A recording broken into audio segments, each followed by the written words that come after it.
السلام علیکم ناظرین، پروگرام خبر سے خبر نادیہ مرزا میں خوش آمدید۔ ناظرین، بڑے ایک گرما گرم خبر ہے جس میں عمران خان صاحب نے، جو کہ موجود تو جیل میں ہیں، جو کہ بانی چیئرمین ہیں پی ٹی آئی کے، لیکن اس کے ساتھ ساتھ انہوں نے آکسفورڈ یونیورسٹی کے چانسلر بننے کے لیے اپنے پیپرز، اپنے ڈاکیومنٹ سبمٹ کرائے۔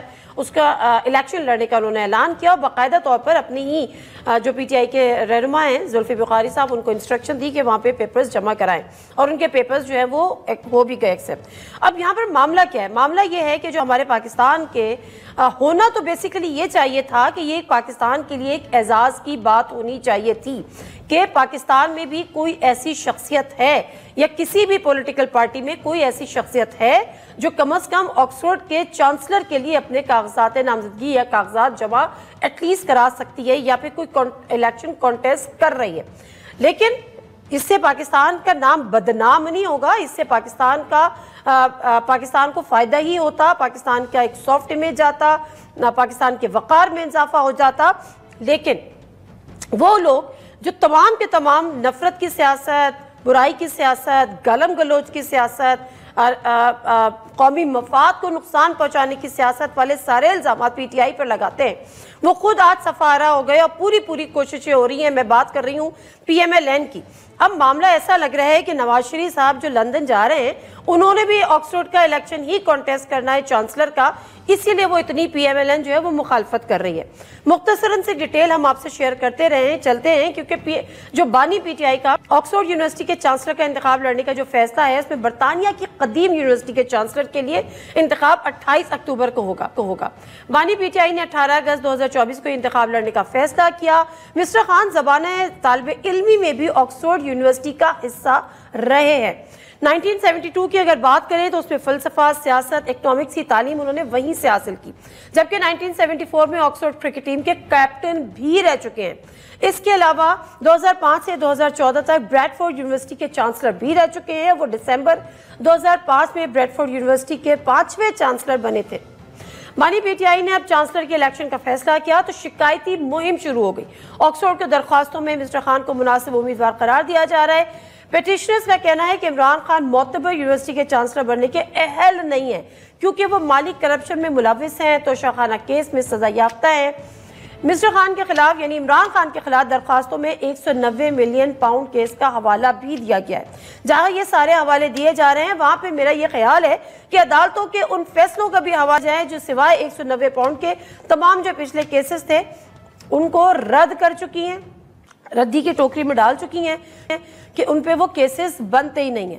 اور اصل میں اب مقابلہ سخت شاید اس لیے بھی ہوگا کہ عمران خان کے اپنے صاحبزادے جو قاسم خان ہیں، وہ بھی اس مہم میں کود پڑے ہیں۔ انسٹاگرام پہ ان کی ایک پوسٹ کہ ابا for chancellor let's do it, انہوں نے اپنی اس کیمپین کا آغاز کر دیا ہے۔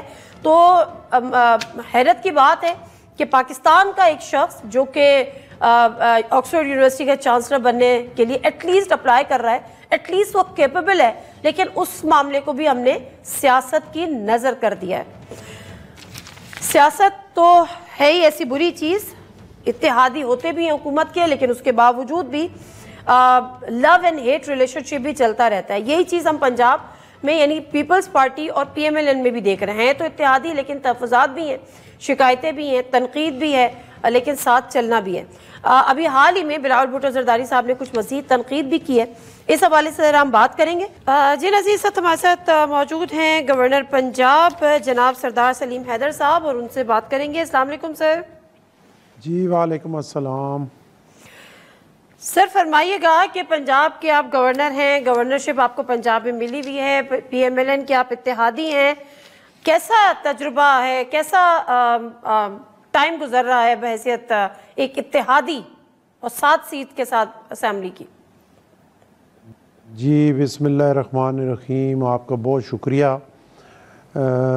تجربہ جو ہے وہ ابھی سٹارٹ ہے، آپ کو پتہ ہے کہ مجھے تو ابھی 3.5 مہینے ہوئے ہیں، اور ابتدائی عشق ہے تو اس کو آگے اب چلاتے ہیں انشاءاللہ۔ کوشش ہے کہ تجربہ اچھا رہے، اور اس کو اچھا کرنے کی انشاءاللہ پوری کوشش کریں گے، کیونکہ مجبوری ہے کہ یہ جو کولیشن گورنمنٹ ہے اس کو چلانا ہے، یہ ملک کے لیے بھی بڑا ضروری ہے، اور تب بھی چیزیں جو ہے وہ بہتر ہوں گی کہ جب یہاں پہ سٹیبلٹی کسی حوالے سے بھی تب ہی آئے گی جب سیاسی طور پہ ملک سٹیبل ہوگا.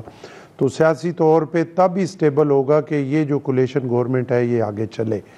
تو انشاءاللہ جی سر بالکل آپ صحیح کہہ رہے ہیں. ویسے آن لائٹر نوٹ ابھی آپ نے کہا ابتدائے عشق ہے، تو آپ نے وہ مصرع مکمل نہیں کیا، کیا میں مکمل کر دوں؟ ابتدائے عشق خیر ہوتا ہے کیا؟ آگے آگے دیکھیے ہوتا ہے کیا؟ صحیح ہے جی، آپ نے مکمل کر دیا ہے. یعنی آپ کرنا چاہ رہے تھے، آپ نے تکلف سے کام لیا تو میں نے کر دیا، ٹھیک ہے نا؟ نہیں، میں نے اس لیے اس کو مکمل نہیں کیا کہ میں نے آپ کو کہا کہ مجھے 3.5 مہینے ہوئے ہیں، تو شیر کے میں اسی سٹیج پہ پہنچا ہوں جہاں تک میں نے آپ کو کہا. اوکے ٹھیک ہے. اچھا سر، اب معاملہ یہ ہے کہ مئی میں بھی ہم نے دیکھا کہ پیپلز پارٹی نے کچھ تحفظات کا اظہار کیا، اور اس میں بھی کافی جب بجٹ آنے والا تھا اور یہ بھی ہوا کہ جی ہم بجٹ کا سیشن اٹینڈ نہیں کریں گے، یہ نہیں کریں گے، وہ نہیں کریں گے. بعد میں پتہ چلا کہ پنجاب کو لے کر کچھ ایشوز ہیں، پاور شیئرنگ کے کچھ ایشوز ہیں. پھر ایک تحریری معاہدہ بھی ہوا، یقیناً اس پہ عمل درآمد نہیں ہوا کیونکہ ابھی دوبارہ بلاول بھٹو صاحب کی ملاقات ہوئی اور اس میں ایک دفعہ پھر انہوں نے آلموسٹ انہی تحفظات کا اظہار کیا. ہمیں ذرا آپ بتائیں گے مختصراً اگر آپ بیان کر سکیں کہ بیوروکریسی کو لے کے، کوآپریشن کو لے کر آپ کے اور پیپلز پارٹی اور پی ایم ایل این کے درمیان پنجاب میں کیا چل رہا ہے سر؟ دیکھیں اس میں یہ ہے کہ جو شروع میں ہمارا الائنس ہوا تھا اس میں ایک ریٹن معاہدہ ہوا تھا، پھر اس کے بعد ابھی بجٹ سے پہلے پھر دوبارہ جو ہے وہ ریٹن معاہدہ ہوا، اور اس میں یہ چیزیں طے ہوئی کہ ایک کمیٹی بنی تھی پنجاب کے حوالے سے، پیپلز پارٹی کی طرف سے بھی اور نون کی طرف سے بھی، اور اس میں یہ طے ہوا کہ ہر 15 دن بعد جو ہے اس کی میٹنگز ہونی ہیں اور اس میں جو معاملات ہوں گے وہ ڈسکس ہوں گے، اور تاکہ مل کے چیزوں کو آگے بڑھایا جائے. پھر یہ ہوا کہ اس میں کافی گیپ آ گیا، 2-2.5 مہینے وہ میٹنگ نہیں ہو سکی. پہلے ایک شروع میں میٹنگ ہوئی اور اس کے بعد تقریباً پچھلے 2 مہینے سے میٹنگ نہیں ہو سکی، اور وہ میٹنگز نہ ہونے کی وجہ سے ایک کمیونیکیشن گیپ آ گیا اور غلط فہمیاں جو ہے وہ بڑھتی گئیں. اور اس میں یہ تھا کہ چیزیں ایک دوسرے کو ہم اس طرح کنوے نہیں کر سکے کیونکہ ہم بیٹھے نہیں، تو وہ کافی دوریاں آ گئیں. اس سلسلے میں پھر میری بھی ایک پرائم منسٹر صاحب سے ملاقات ہوئی اور بلاول صاحب کی اس کے بعد ہوئی. تو اس لیول تک کم از کم ہم یہ ہیں کہ پرائم منسٹر صاحب کی باڈی لینگویج بہت اچھی تھی اور وہ یہ چاہتے تھے کہ یہ جو کولیشن گورنمنٹ ہے یہ آگے چلے.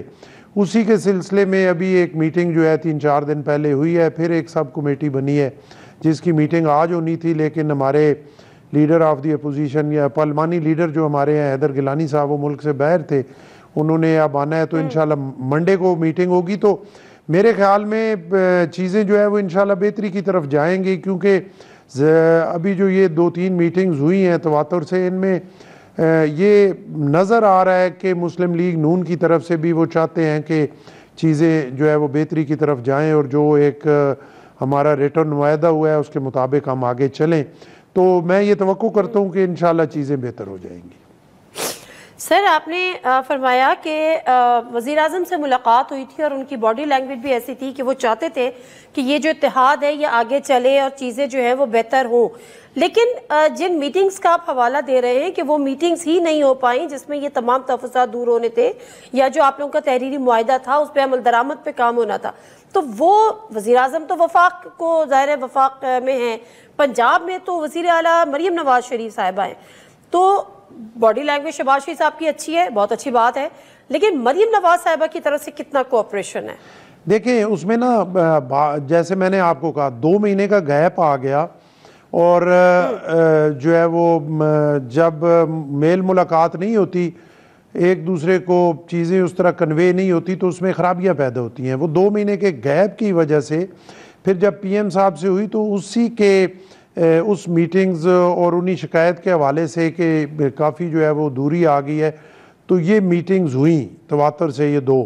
اور اس میں مریم نواز صاحبہ کی طرف سے بھی ان کے اسپیکر صاحب اور اپنا رانا ثناء اللہ صاحب اور پھر اسحاق ڈار صاحب کو پرائم منسٹر صاحب نے بھیجا، انہوں نے آ کے چیئر کیا، اور مریم اورنگزیب صاحبہ، یہ ساری ایک کمیٹی جو ہے وہ بیٹھی.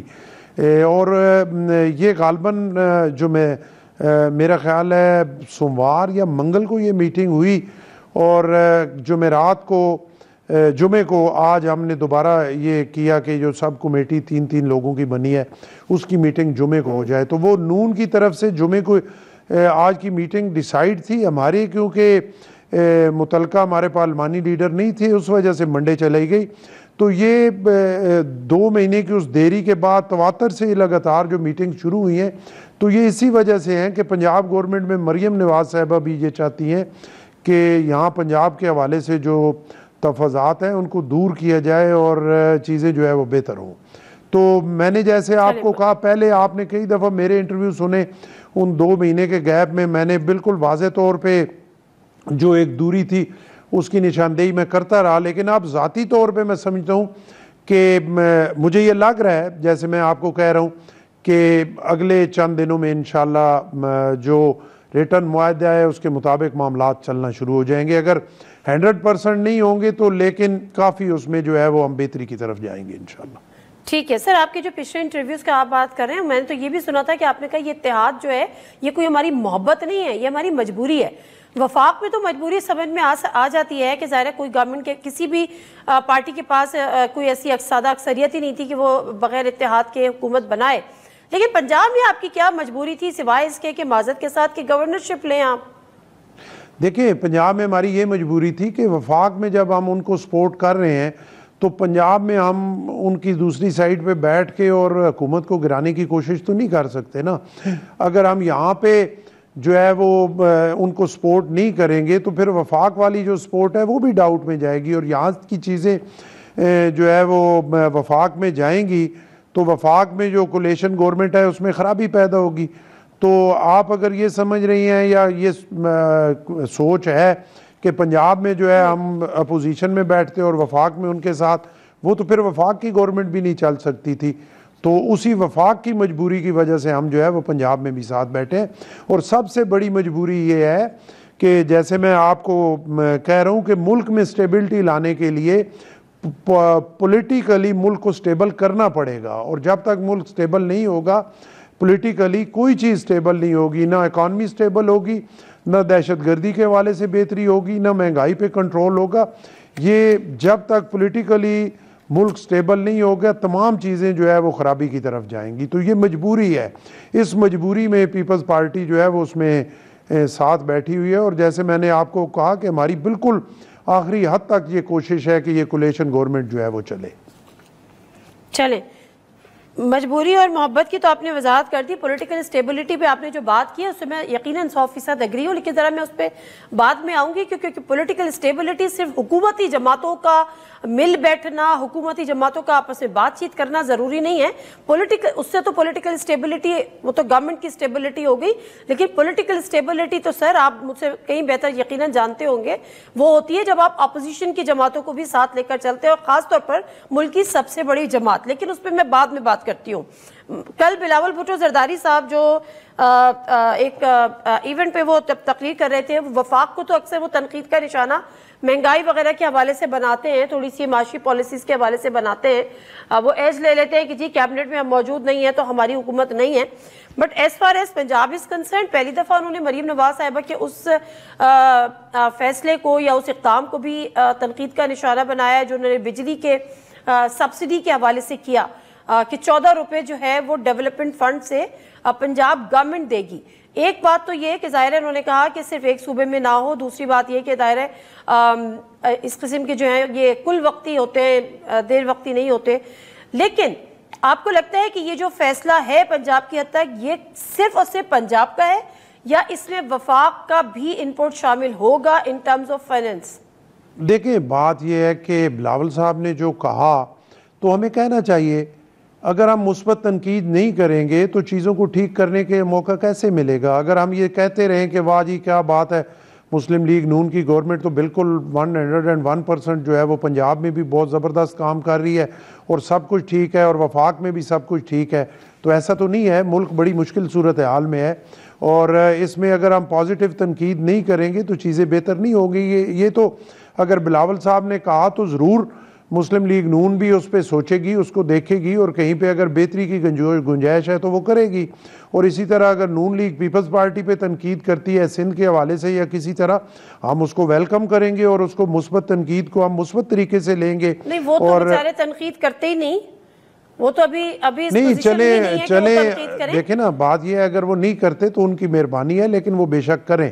ہمیں اس پہ نہ کوئی ناراضگی ہے نہ کوئی گلہ ہے. سر اگین بالکل ٹھیک ہے سر. اگین یہ جو 14 روپے سبسڈی والی بات ہوئی ہے سے پنجاب حکومت کی حد تک، اس فیصلے کو بحیثیت گورنر پنجاب آپ کیسے دیکھتے ہیں سر؟ آتے ہیں دیکھیں بات یہ ہے کہ 2 مہینے کے لیے یہ ہے، چلے ایک شروعات ہے، ٹھیک ہے. ہم یہ کہہ سکتے ہیں کہ غریب عوام کا آج کے دن میں یہ کہتا ہوں سب سے بڑا مسئلہ بجلی کا بل ہی ہے.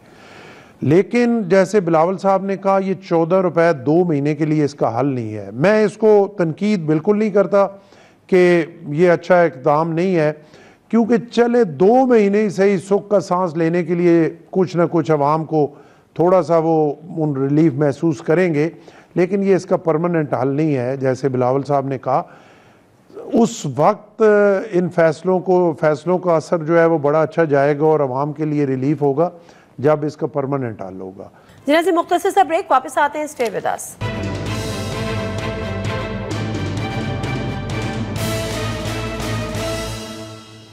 پروگرام میں ایک دفعہ پھر آپ کو خوش آمدید. ایک معاملہ اور ہے، وہ یہ ہے کہ جو آپ سبسڈی دے گی پنجاب گورنمنٹ اپنے ڈیولپمنٹ فنڈ سے کٹوتی کر کے، لیکن کچھ پنڈی ہو گیا، جہلم ہو گیا، چکوال ہو گیا، کچھ علاقے ایسے ہیں پنجاب کے جن کو بجلی آئس کو سپلائی کرتا ہے، یعنی اسلام آباد سپلائی کرتا ہے، وہاں پر وہ سبسڈی وفاق دے گا یا پنجاب دے گا؟ نہیں دیکھیں نا، آئس کو کرتا ہے کیونکہ آئس کو جو ہے وہ اسلام آباد میں آفس ہے، وہاں پہ وہ بیٹھے ہوئے ہیں تو اس کا نام آئس کو ہے. باقی یہ علاقے آپ نے میرا ضلع اٹک چھوڑ دیا ہے، میرے ساتھ ایسے نہ کریں. اٹک، چکوال، جیلم سارے اسی میں ہیں اور اس میں بھی ظاہر ہے سبسڈی جو ہے وہ پنجاب دے گا، بنتا پنجاب کا ہی ہے کیونکہ وہ ایریے پنجاب کے ہیں. تو اس میں بھی سبسڈی، لیکن ہماری اطلاعات یہ ہیں کہ یعنی آپ کس طرح دے گا، وہی تو میں پوچھنا چاہ رہی ہوں کہ یہ تو آئس کو آتا ہے تو وہ آئس کو ڈائریکٹلی دے گا، کس طرح سے دے گا؟ وہ طریقہ کار واضح ہے کچھ؟ کیونکہ اطلاعات یہ ہیں کہ وہ آئس کو سبسڈی آئس کو نہیں دیں گے، وہ پنجاب کی حد تک دیں گے. دیکھیں اگر نہیں دیں گے تو یہ سب سے بڑی زیادتی تو میرے ساتھ ہوگی کہ میرے ضلع کو نہیں دیں گے. تو نہیں دیں گے، نہ سبسڈی تو دیں گے، لیکن وہ سبسڈی پنجاب نہیں دے گا کیونکہ وہ آئس کو کے انڈر آتی ہے، وہ وفاق دے گا.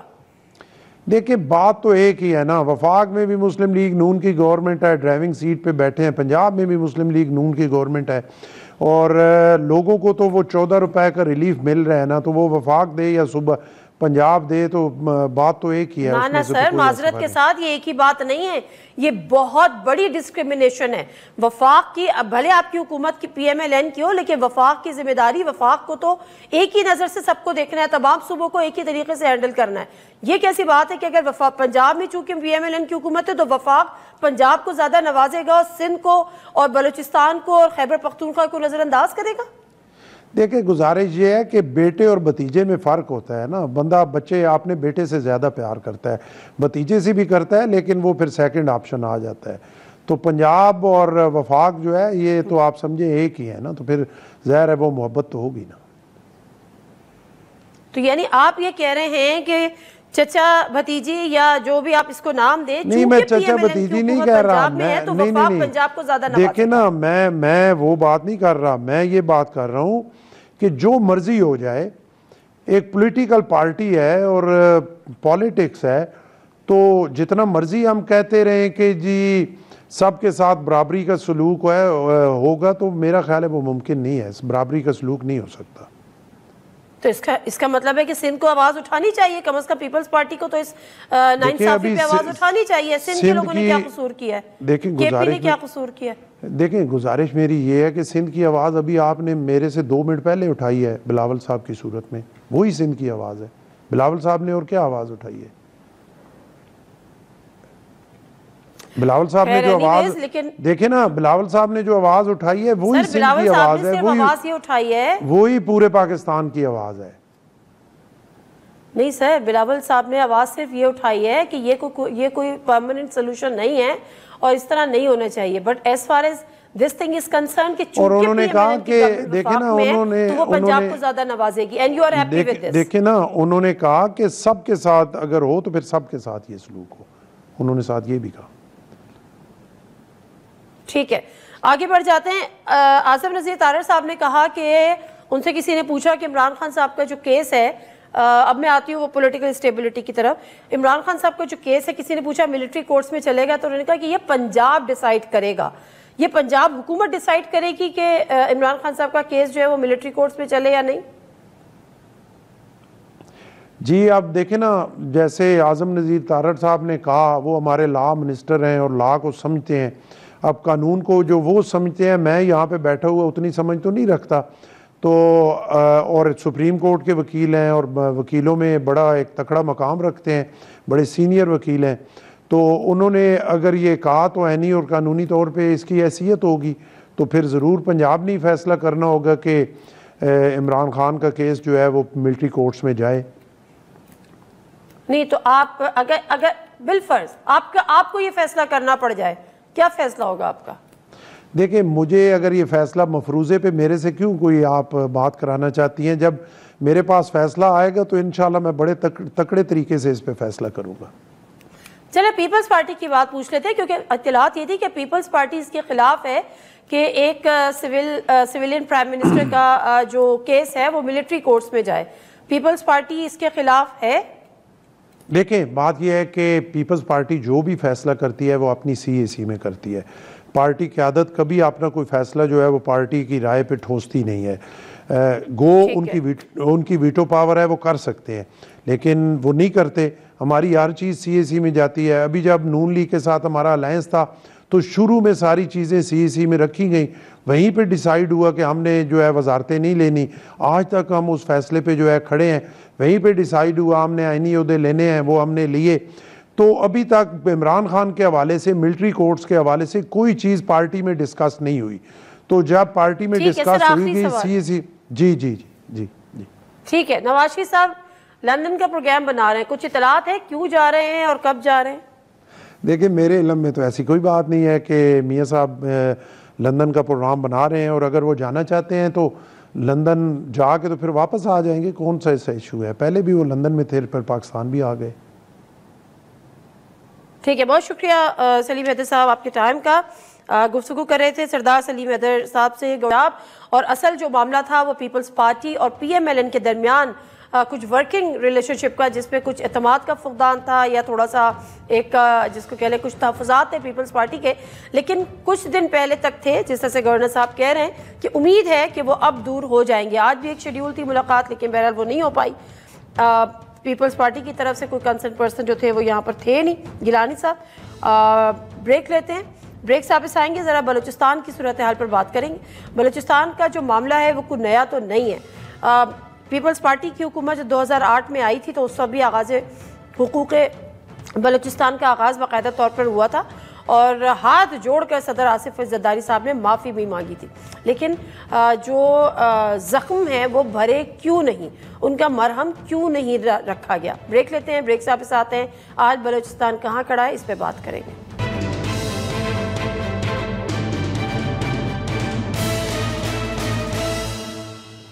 جنازی پروگرام ایک دفعہ پھر آپ کو خوش آمدید کہتے ہیں، اور اس سے بات کریں گے بلوچستان کی. بلوچستان ایک دفعہ پھر لہو لہو ہے.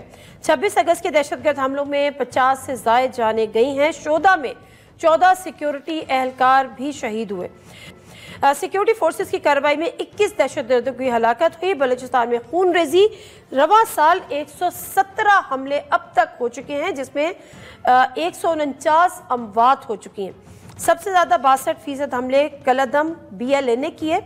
2023 کے مقابلے میں 2024 میں دہشت گردی میں غیر معمولی اضافہ ہوا. 2023 میں 78 حلقوں میں 86 لوگ مارے گئے. بلوچستان 2000 سے اب تک دہشت گردی کے 3225 واقعات ہو چکے ہیں، اور 24 سال کے دوران صوبے میں 9491 اموات ہو چکی ہیں. یہ ایک تھنک ٹینک کی رپورٹ ہے. آج جب سے یہ 26 اگست کا واقعہ اس کے بعد سے ایک دفعہ پھر ایپیکس کمیٹی کا اجلاس بھی ہوا, کابینہ میں بھی ڈسکس ہوا, سینٹ میں بھی ڈسکس ہوا, پارلیمان میں بھی ڈسکس ہوا, ایپیکس کمیٹی کا بلوچستان میں اجلاس ہوا. شہباز شریف صاحب آج جو بات کر رہے تھے وہ ایک دفعہ پھر بلوچستان کے حوالے سے بات کر رہے تھے, ایک پالیسی سٹیٹمنٹ کیا کہہ رہے تھے سنیے گا. چاہتے ہیں کہ بلوچستان میں امن قائم ہو, لیکن یہ بات وہاں پر بھی طے تھی کہ جو دہشت گرد ہیں, جو پاکستان کے دشمن مخالف ہیں, ان کے ساتھ کسی قسم کی بات چیت کا سوال نہیں پیدا ہوتا. بعض نوجوانوں کو جس طرح ڈیٹریکٹ کیا جا رہا ہے ایک مختلف نیریٹو کے ذریعے, ان کو مین سٹریم میں لانے کے لیے ہمیں کاوشیں کرنی چاہیے. مین سٹریم میں لانے کے لیے کاوشیں کرنی چاہیے, لیکن شروع سے یہی بات ہو رہی ہے کہ جو آئین پاکستان کو مانتے ہیں, جو پاکستان کے جھنڈے کو چومتے ہیں, ان سے تو مذاکرات ہوں گے, لیکن جو نہیں مانتے ان سے مذاکرات نہیں ہوں گے. لیکن یہ بات کوئی نئی تو نہیں ہے. تو جو پہاڑوں پہ ایک پالیسی ایک دفعہ یہ بھی بنی تھی کہ جو ہتھیار ڈالنا چاہیں, پہاڑوں سے واپس آنا چاہیں, ان سے بھی مذاکرات ہوں گے, جس کی کچھ سطحوں پہ مخالفت بھی کی گئی پی ٹی آئی کے دور میں. محسن نقوی صاحب جو کہ وزیر داخلہ ہیں, ان کا بھی بیان سنتے ہیں. اسٹیٹ کو مانتے ہیں, پاکستان کو مانتے ہیں, ان کو ہم اپنے سر پہ بٹھائیں گے. جو لوگ اسٹیٹ کو نہیں مانتے, بندوق اٹھاتے ہیں, وہ ہمارے لیے دہشت گرد ہیں اور ان کا ہم بندوبست کریں گے. یہ جو واقعہ 26 کی رات کا ہوا ہے یہ نارمل واقعہ نہیں ہے, اس کے پیچھے پوری پلاننگ ہوئی ہے. ہمیں بالکل کلیئر لنکس پتہ ہیں کہ اس کے پیچھے کون ہے. ہمیں یہاں تک پتہ ہے کہ یہ ایس سی او کانفرنس کو خراب کرنے کے لیے بھی ایک پلاننگ کی ہے انہوں نے. ایس سی او کانفرنس کو خراب کرنے کی یہ پلاننگ کی گئی ہے, اور جانتے تو ہیں لیکن اس کا نام نہیں لیں گے کیونکہ آنے والا وقت جو ہے وہ بڑا امپورٹنٹ ہے, اور کوئی بیک ٹیسٹ ڈیولپ کرنا نہیں چاہتے. شبلی فراز صاحب جو کہ اپوزیشن لیڈر بھی ہیں سینٹ میں, انہوں نے بھی اس حوالے سے بات کی. انہوں نے کہا کہ بلوچستان کا حل تو نکالنا ہی پڑے گا, لیکن سیاسی حل نکالنا پڑے گا. کیا کہہ رہے تھے وہ بھی سن لیجئے. طے کرنا کہ کون پاکستانی ہے اور کون نہیں ہے پاکستانی, یہ سر ایک بڑا سوال ہے جو کہ میں چاہوں گا کہ اس پہ روشنی ڈالیں. یہ ایشو اتنا سمپل نہیں ہے. پرابلم یہی ہے کہ بلوچستان بدل چکا ہے. بلوچستان کی جو پاپولیشن ہے وہ بدل گئی ہے. اب وہ زیادہ اویئر ہیں. ہمیں چاہیے کہ ہم وہاں کے جو ایکچول سٹیک ہولڈرز ہیں ان کو آن بورڈ لائیں. اس ایشو کو آپ کو پولیٹیکلی کرنا ہوگا. ہر چیز چاہے وہ ورلڈ وار ہو, کوئی بھی وار ہو, آخر میں وہ گفتگو اور آن ٹیبل ٹاکس پہ ہوتی ہے. گورنمنٹس ان کے دل بڑے ہونے چاہیے, اور گورنمنٹس نہ انتقام میں بلیو کرتی ہیں نہ ان کو کرنا چاہیے. وہ ایک ذمہ داری نبھا رہی ہوتی ہیں پاکستان کے عوام کی. جی ناظرین, سیاسی حل نکالنا چاہیے اور ان سے بات چیت کرنی چاہیے. عوام تبدیل ہو چکے ہیں, وہ باشعور ہو چکے ہیں, لیکن اس مسئلے کا سیاسی حل کیسے نکلے گا؟ بلوچستان کے حالات اب کس نہج پر پہنچ چکے ہیں, اور جس طرح سے بھی شروع ہوئے, اور اس کا حل کیا ہوگا؟ کیونکہ احساس محرومی کی بھی بات ہوتی رہی. جو آغاز حقوق بلوچستان کا ایک پیکج تھا وہ بھی اسی لیے کیا, لیکن بہرحال جو احساس محرومی تھا وہ دور نہیں ہو سکا, اور یہ ساری اس وقت صورتحال ہے. اس پر گفتگو کریں گے. ہمارے ساتھ سینیٹر حافظ حمداللہ صاحب موجود ہیں, جے یو آئی کے سینئر رہنما ہیں, اور اس کے ساتھ ساتھ سینئر صحافی, سینئر تجزیہ کار مجیب احمد صاحب بھی کوئٹہ سے ہمارے ساتھ موجود ہوں گے. حافظ حمداللہ صاحب ذرا اس حوالے سے فرمائے گا, 26 اگست کو جو واقعہ ہوا اور انتہائی افسوسناک واقعہ وہ دن, اور اس کے بعد ہم نے دیکھا کہ ایک دفعہ پھر بلوچستان کے معاملے کو لے کر تیزی آ گئی ہے, اور تہیہ بھی کیا جا رہا ہے ایپیکس کمیٹی کے اجلاس میں بھی اور دیگر بھی, کہ جو آئین کو نہیں مانتے ان سے آہنی ہاتھوں سے نپٹا جائے گا. لیکن سر یہ معاملہ کوئی نیا تو نہیں ہے. بلوچستان کا مسئلہ کیا ہے, اور بلوچستان کا مسئلہ کس طرح حل ہوگا آپ کی نظر میں؟ بسم اللہ الرحمن الرحیم. بہت شکریہ. بالکل آپ کی بات صحیح ہے. 26 اگست کو جو کچھ ہوا بلوچستان میں, تقریباً گھنٹوں بلوچستان چاروں طرف سے حصار میں تھا, اور مختلف اضلاع اور مختلف ڈسٹرکٹس میں لاشیں گر رہی تھیں, اور حکومت اور ریاست کی کہیں بھی نظر نہیں آ رہی تھی. اور یقیناً دردناک واقعات بھی تھے, افسوسناک بھی تھے, اور جمعیت علماء اسلام نے برملا تشدد کی سیاست کی ہمیشہ مذمت کی ہے, اور جمعیت علماء اسلام خود بھی اس قسم کی سیاست کا نشانہ بنی رہی ہے. مولانا فضل الرحمان صاحب اور پارٹی کی دیگر قیادت پر دھماکے ہوئے ہیں, شہید کیے گئے ہیں, ہمارے درجنوں سینکڑوں کارکن شہید ہوئے ہیں. لیکن دہشت گردی تھمنے کا نام ہی نہیں لے رہا. دن بدن دہشت گردی میں اضافہ ہو رہا ہے، خواہ وہ خیبر پختونخوا میں ہو، پاٹھا میں ہو. حکومت یہ کہہ رہی ہے کہ دہشت گردی میں دن بدن اضافہ ہو رہا ہے. اب جہاں تک بلوچستان کی بات ہے کہ بلوچستان میں اس قسم کی اندوناک اور افسوسناک واقعات کیوں ہوتے ہیں. یہ بندوق کیا وجہ ہے کہ لوگوں نے بندوق اٹھا کر پہاڑوں پہ چلے گئے.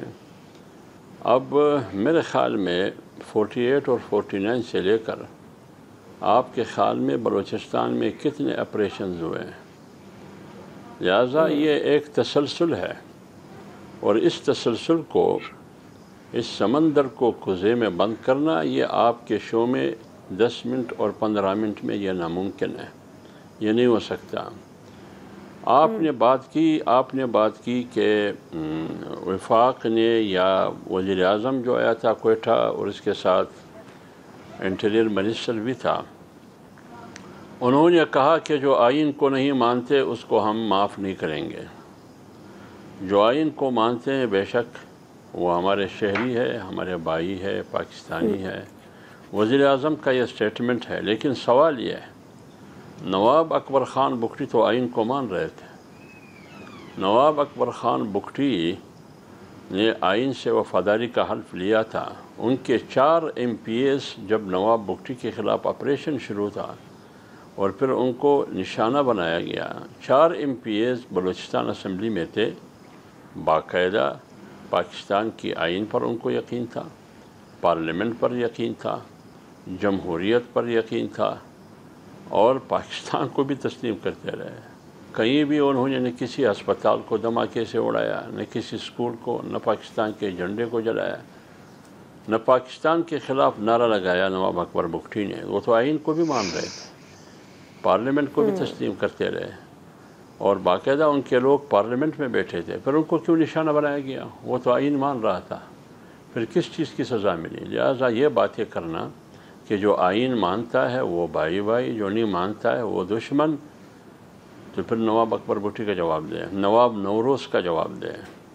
تو اس سلسلے میں یہ بہت گمبھیر صورتحال ہے بلوچستان کی. اس طرح بھی نہیں ہے جیسے محسن نقوی نے کہا کہ یہ ایک SHO کی مار ہے، یہ دہشت گردی. یہ ایک SHO کی مار ہے. دیکھیے محسن نقوی کا یہ سٹیٹمنٹ اور یہ بیان یہ بالکل پوری بلوچستان کے عوام اور بلوچستان کے رہنے والے سارے اس کو یقیناً بہت منفی نگاہ اور منفی زاویے سے دیکھتے ہیں.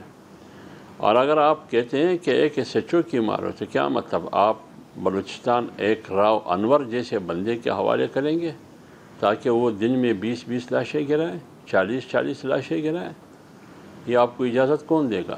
کوئی بھی. بالکل صحیح بات ہے، بالکل صحیح بات ہے. آپ کو اجازت نہیں دے سکتا کہ آپ راؤ انور جیسے آدمی کو بلوچستان میں اپاؤنٹ کریں گے پھر اس سے لوگوں کی لاشیں گرائیں گے. یہ حل نہیں ہے اس مسئلے کا. ٹھیک، اس مسئلے کا حل ٹھیک ہے سینیٹر صاحب میں واپس آتی ہوں. میں ایک عرض کروں، اس بلوچستان کے مسئلے کا حل بندوق نہیں ہے، بارود نہیں ہے. اس کا حل سیاسی حل ہے، مسئلہ سیاسی ہے. اس میں بلوچستان کی وسائل کی بات ہے. بنیادی طور پر بات یہ ہے کہ آئین جو حقوق بلوچستان کو اور بلوچستان کے رہنے والے کو آئین کیا حقوق دے رہا ہے وہ حقوق آپ دیں، یہ مسئلہ خود بخود حل ہو جائے گا. جنازی مختصر سا بریک، واپس آتے ہیں. Stay with us.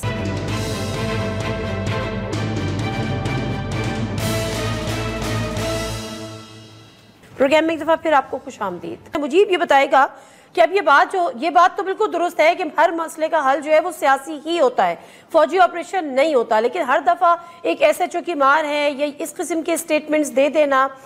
اب اس مسئلے کا حل اگر سیاسی ہے تو کیا اسٹیک ہولڈرز جو بلوچستان کے ایکچوئل اسٹیک ہولڈرز ہیں ان کو آن بورڈ لینے کی کوئی تیاری ہے، مذاکرات کرنے کی، سیاسی کوئی حل ڈھونڈنے کی، یا ایک اور فوجی آپریشن کی طرف جائیں گے جو کہ آن گوئنگ ہے؟ ویسے تو دیکھیں نادیہ، یہ تو ایک حصہ ہے فوجی آپریشن کہ دہشت گردی ہو رہی ہے، اس سے نمٹنے کے لیے ایپیکس کمیٹی کا اجلاس ہوا اور اس میں فیصلہ ہوا کہ جی دہشت گردوں سے کوئی رعایت نہیں ہوگی، ان کے خلاف کارروائی کی جائے گی وغیرہ وغیرہ. لیکن جو بلوچستان کا مسئلہ ہے نا اور بات چیت کا مسئلہ ہے وہ اپنے ایک رخ پہ چل رہی ہے. اس کے لیے باقاعدہ خدمات بھی حاصل کی گئی ہیں. بہت سارے کانفرنس سیاسی رہنما ہیں جو رابطے میں اس وقت وفاقی حکومت کے ساتھ، اسٹیبلشمنٹ کے ساتھ، اور وہ کوشش کر رہے ہیں کہ کسی طرح بات چیت کا سلسلہ آگے بڑھایا جائے. پہلے مرحلے میں کوئی سیز فائر کی کوئی صورت نکل آئے 2، 4، 6 مہینے کے لیے، تاکہ دونوں طرف سے غیر اعلانیہ ہی ہو کہ لوگوں کا، بے گناہوں کا قتل عام بند ہو جائے، جو لوگوں کو سڑکوں پہ اتار کے مارا جا رہا ہے. اسی طرح فورسز کی جو آپریشنز ہیں وہ بھی کم ہو جائیں یا روک دیے جائیں.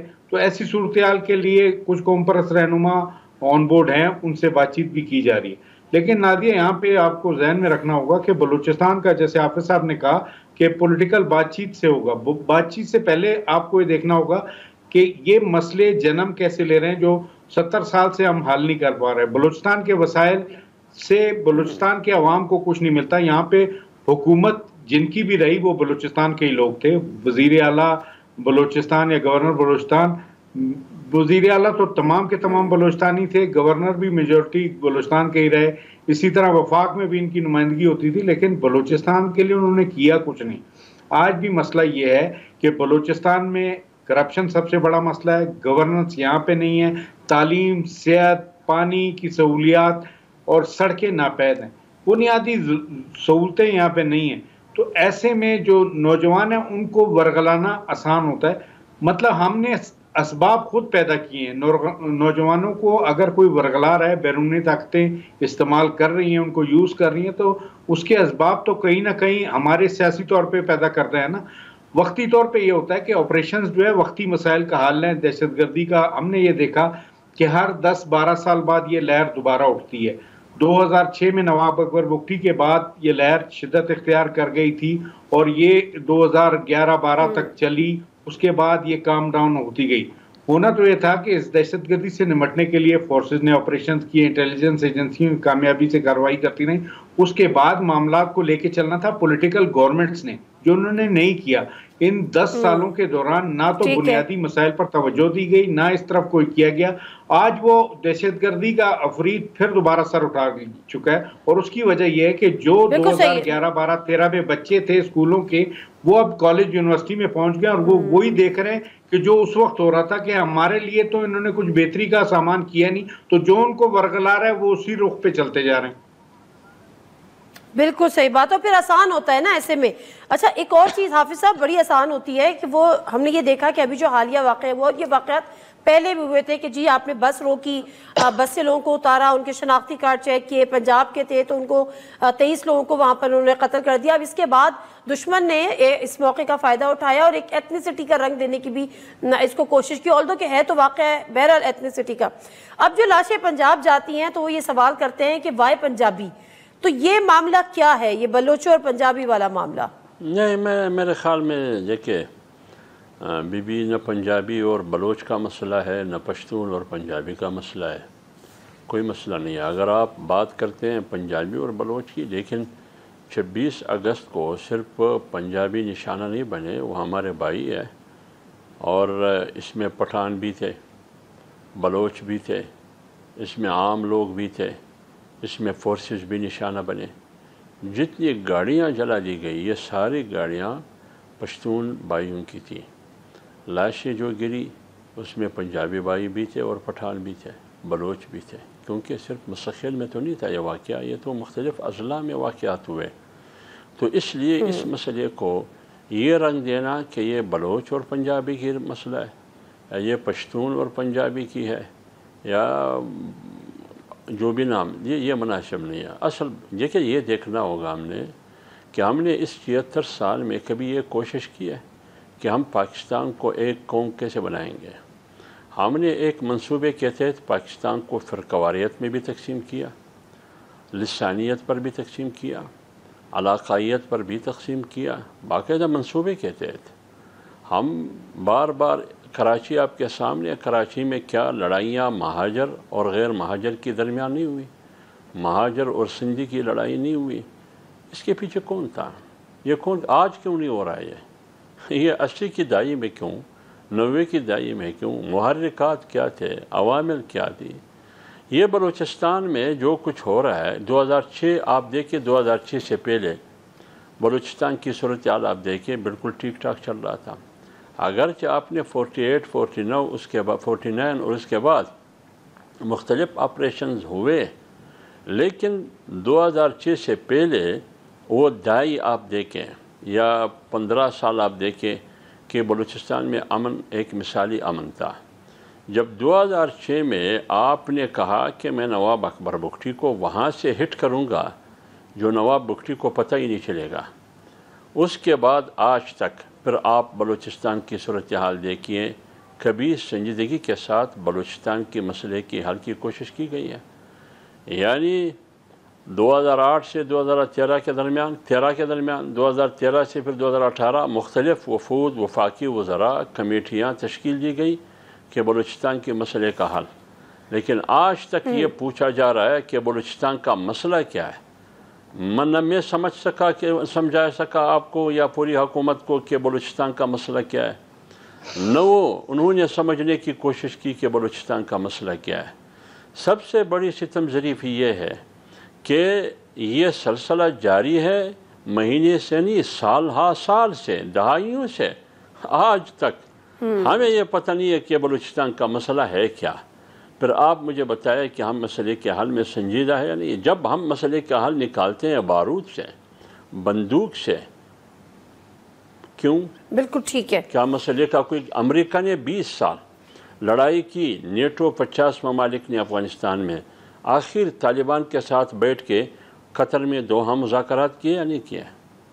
تو آپ کیوں اور اس کے نتیجے میں ہی ظاہر سی بات ہے اس کا حل نکلا، الٹیمیٹلی سیاسی حل کی طرف جانا ہوگا۔ مجیب صاحب آپ سر آخری، ہاں سر ٹائم میں واپس آؤں گی۔ مجیب صاحب مجھے مختصر یہ بتائیں، یہ جو 26 اگست کا دن ہے، کیا یہ ریلیٹ کیا گیا بگٹی صاحب کی شہادت سے، جو نواب اکبر بگٹی صاحب کی، یا جس طرح سے محسن نقوی صاحب بتا رہے تھے کہ یہ جو سازش ہے، جو شنگھائی تعاون تنظیم کا جو اجلاس ہونا ہے اگلے ماہ اگست میں، اس کو سبوتاژ کرنے کی؟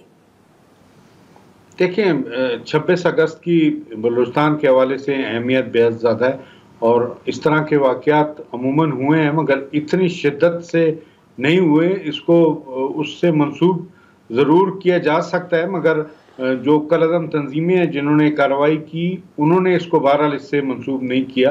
ان کی باقاعدہ پلاننگ تھی، اس حوالے سے وہ کیا کرنا چاہتے تھے۔ ان کے جو ویڈیو پیغامات آئے اس میں بھی ان کے چیزیں واضح ہیں کہ وہ سی پیک نہیں چاہتے، وہ اس ایریے میں چائنیز پریزنس نہیں چاہتے، وہ یہاں ترقی نہیں چاہتے، تو وہ چیزیں تو کلیئر ہیں۔ اب اس کو جوڑ دیا جائے نواب اکبر بگٹی کے واقعے سے 26 اگست سے، تو بالکل ہو سکتا ہے، لیکن اگر آپ دیکھیں نواب اکبر بگٹی کی پوری زندگی وفاق پرست رہنما کے طور پہ عبارت تھی، اور ان کا کبھی بھی قریب سے بھی رابطہ نہیں رہا ان علیحدگی پسند تنظیموں کے ساتھ، تو اس لیے وہ آخری وقت تک جب تک وہ زندہ رہے تھے وہ ایک وفاق پرست تھے۔ وہ حالات ایسے پیدا ہو گئے کہ ان کو جانا پڑ گیا، لیکن وہ اپنی زندگی میں کبھی بھی اس دہشت گردی یا علیحدگی پسندی کی سوچ کے حامی نہیں رہے۔ بالکل ٹھیک ہے حافظ صاحب، آپ کی بالکل ٹھیک ہے مجھے تھینک یو۔ حافظ صاحب آپ کی موجودگی کا فائدہ اٹھاتے ہوئے مختصر بتائے گئے جو خبریں چل رہی تھی کہ پی ٹی آئی اور ان کے درمیان اتحاد جے یو آئی کے، کہ جے یو آئی نے کچھ سینٹ کی 2 سیٹس جو ہیں وہ مانگی ہیں اس اتحاد کے لیے، اور زین قریشی صاحب نے اس کا اعتراف بھی کیا ہے کہ ہاں ایسا ہوا ہے۔ کیا اس میں صداقت ہے؟ دیکھیں بی بات یہ ہے کہ جہاں تک یہ آپ 2 سینٹ کی نشستوں کی بات کرتے ہیں اور دوسرا پی ٹی آئی کی اتحاد، پی ٹی آئی کے ساتھ یہاں تک تو بات ہوئی ہے کہ پارلیمنٹ کے اندر ایشو ٹو ایشو بات کریں گے، ہم ایک ہی موقف اختیار کریں گے۔ پہلے ہماری ایک کمیٹی ہے 2 رکنی کمیٹی، 2 رکنی پی ٹی آئی کی، یہ آپس میں بیٹھ کے فیصلہ کریں گے، آگے پارلیمنٹ میں ہمارا موقف ایک ہوگا، ہم ایک دوسرے کو سپورٹ کریں گے۔ یہاں تک تو ہے بات، اور جہاں تک اتحاد کی بات ہے باقاعدہ آفیشلی اتحاد ہمارا نہیں ہے، اور سینٹ کی بات جو آپ نے کی، یہی آ رہا ہوں، اسے عرض کرنا چاہتا ہوں، جہاں تک آپ نے سینٹ کی سیٹوں کی بات کی، اس حوالے سے جو پارٹی کے ذمہ داروں نے بیان جاری کیا ہے اس بیان کے مطابق کسی قسم کی سینٹ کی نشستوں کی مطالبے کے بارے میں پی ٹی آئی کے حوالے سے کوئی بات نہیں ہے کہ جمعیت علماء اسلام نے سینٹ کی نشستیں مانگی ہے۔ جہاں تک پارٹی کی ذمہ داروں کی بات ہے جو میں نے سنی ہے، ٹھیک باقی مجلس کا حصہ میں نہیں ہوں، لہٰذا اس کو میں صرف افواہ ہی سمجھتا ہوں۔ ٹھیک ہے، بہت شکریہ حافظ عبداللہ صاحب، اور مجیب احمد آپ کا بہت بہت شکریہ۔ بلوچستان جل رہا ہے لیکن اس کا حل بارہا فوجی آپریشن نہیں ہے، الٹیمیٹلی سیاسی حل ہی ہوگا اور نکالنا چاہیے، حافظ عبداللہ صاحب کا یہ کہنا ہے۔ پروگرام سے دیجیے نادر مرزا کو اجازت، اللہ حافظ۔